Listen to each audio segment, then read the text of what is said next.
তোমার বাবার চোখ বন্ধ হলে না বুঝবা দুনিয়া কাকে বলে। তোমার বাবার উপার্জন শেষ হয়ে গেলে না বুঝবা দুনিয়া কাকে বলে। তোমার কাঁধে যখন উপার্জনের দায়িত্ব আসবে তখন না বুঝবা দুনিয়া কাকে বলে, রোজগার কত কষ্ট। তোমার রহমতের সামনে আমার গুনার তো কোনো অস্তিত্ব নাই মওলা। আমার গুনাহ না হয় পাহাড় পরিমাণ হবে, বেশি থেকে বেশি আসমান পরিমাণ হবে, না হয় পুরা পৃথিবী পরিমাণ হবে। তোমার রহমত তো অগণিত, তোমার রহমত তো অসীম, তোমার রহমত তো আনলিমিটেড। এবার রব্বে করিম বলে, তাহলে ঘাবড়াস কেন, তাহলে মন ছোট করস কেন? আরে গুনাহ করেছো তো করেছো, কি হয়েছে? একবার তো তওবার মাধ্যমে আমি রবের দরবারে ফিরে আই।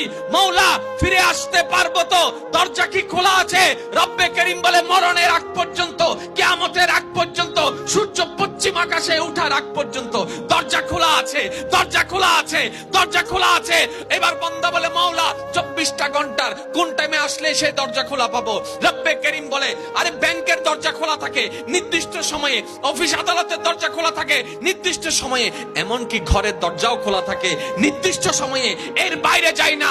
কিন্তু তোর রবের দরবার এমন একটা দরবার, 24টা ঘন্টার যেই কোনো মুহূর্তে তুই আসবি, তোর রবের দরবার তোর জন্য খোলা থাকবে। এটা আমাদের ব্রেইনে গেঁথে নিতে হবে যে জীবন মানেই এখানে বিপদ থাকবে, পরীক্ষা থাকবে, স্ট্রাগল করে করে আমাকে আগাতে হবে। কেউ আমার জন্য রেড কার্পেট বিছিয়ে রাখবে না। এই জীবনটা বড় জটিল। This is life, how it's design. এভাবেই পৃথিবীকে ডিজাইন করা হয়েছে। এখানে বিপদ আছে, কষ্ট আছে। এই পরীক্ষা দিয়ে দিয়ে আপনাকে উত্তীর্ণ হতে হবে। ইসলাম শিখিয়েছে শেষ নিঃশ্বাস পর্যন্ত তোমাকে লড়ে যেতে হবে।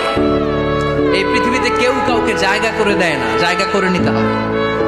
এই পৃথিবীটা, the life is not a bed of roses, এটা ফুল বিছানো কোনো ফুল সজ্জা নয়, এটা কণ্ঠকাকীর্ণ। কেউ আপনার স্পেস করে দিবে না, কেউ আপনাকে সুযোগ করে দিবে না, কেউ আপনার জায়গা করে দিবে না, বরং আপনি জায়গা করে নিলে টাইনা নিছেন আমাকে। কথা বলেন। এজন্য কখনো অলসতাকে স্থান দেয়া যাবে। মুসলমানের প্রধান হাতিয়ার হবে আল্লাহু আকবার। মুসলমানের কণ্ঠে উচ্চারিত এক আল্লাহু আকবারের ধ্বনি